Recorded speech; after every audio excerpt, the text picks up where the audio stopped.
ka-vibes! Ako si Rachel Absaldo. Ako ang iyong science vlogger for today. From Tritas na SSCS, Gulong Tagapayo, Mrs. Merly Arveleros. Nandito tayo sa Imus Pilot Elementary School. Alam niyo ba, ang Imus Pilot Elementary School ay isa sa pinakamaganda at pinakamalaking eskwelahan sa Imus?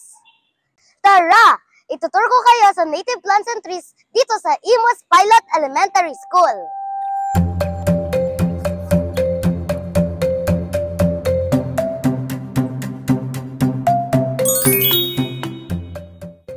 Let me introduce to you the Pinoy Miracle Tree o Malunggay. Ang malunggay o Moringa oleifera ay isang fast-growing tree na native sa India. Pero sa Pilipinas, parang laking Pinoy na siya. Hindi katulad ng ibang puno, ang dahon ng malunggay ay binubuo ng maliliit, parang feathery leaflets. Ito yung sikat na sikat sa tinola at sinampalukang manok. Ang bunga niya ay tinatawag din drumstick pods dahil sa hugis itong pamalo ng tambol. Kaya tinatawag din siyang drumstick tree sa English. Ito ang pinakamalupit. Hardy and resilient ang malunggay kaya drought tolerant itong nabubuhay kahit sa poor soil condition. Kahit putulin mo, tutubo ulit. Super dali niyang palakihin at i-maintain. The power is in all parts, mula ugat hanggang sa bunga nito. Wow! All parts of the tree are usable for food or medicine. Nakapagpipigay din ito ng nutrisyon. Ang malunggay ay super rich sa nutrients. 4 times ang calcium ng gatas, 7 times ang vitamin C ng oranges, 4 times ang vitamin A ng carrots, mataas din sa iron, protein at potassium. Ito ang dahilan kung bakit tinatawag siyang nature's pharmacy at the most nutritious vegetable on the planet. Kaya hindi lang siya pang-ulam, siya rin ay isang natural food supplement. Para mas mapakinabangan pa ito, magtanim sa bahay, paaralan o kahit sa paso. Harvest wisely, putulin lang ang kailangan. Wow. So mga ka-vibes, sana nakita niyo kung gaano ka-powerful ang malunggay. Ikaw, anong paborito mong kataknian ng malunggay? Comment down below. Bye-bye!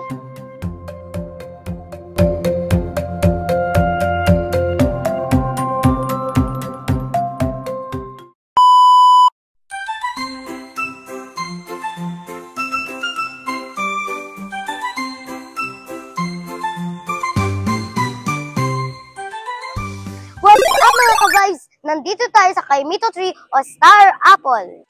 Ang Kaimito ay may scientific name na Chrysophyllum kainito. Ito ay galing sa West Indies, pero parang Pinoy na rin dahil sobrang dami natin dito. Bakit kaya star apple ang tawag dito? Dahil kapag hiniwa mo siya ng cross-section, may star shape sa loob. Ang puno na ito ay umaabot ng 15 meters. Malapad ang sanga. Perfect shade tree. Ang mga bunga nito ay masarap at matamis kapag hinog. Pero mapakla at matigas kapag hilaw dahil sa sap latex. Ang dahon na ito ay green sa ibabaw at golden brown sa ilalim. Kaya ang ganda nito tignan! Alam niyo ba na ang Kaimito fruit ay mayaman sa vitamin C, good for immunity, vitamin A for eye health, fiber for digestion, at essential minerals like calcium and potassium.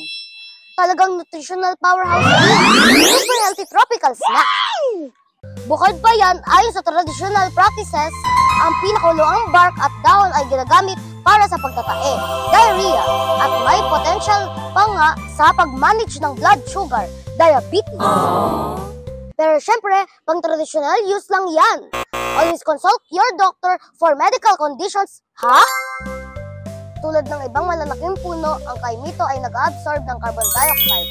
Environmental asset din siya at may carbon sink. Kaya tumutulong siya sa paglaban sa climate change.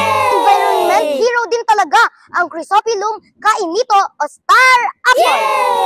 Good news, ang Kaimito ay hindi endangered, pero dapat pa rin nating alagaan. Magtanim ng Kaimito sa bakuran para sa prutas at lilim. Hintayin maging hinog bago anihin para hindi masayang. So mga ka-vibes, hindi lang masarap ang Kaimito. Yummy! Isa rin siyang healthy snack, shade provider, at environmental protector. See you on the next vlog. Stay healthy and stay fruity. Bye-bye!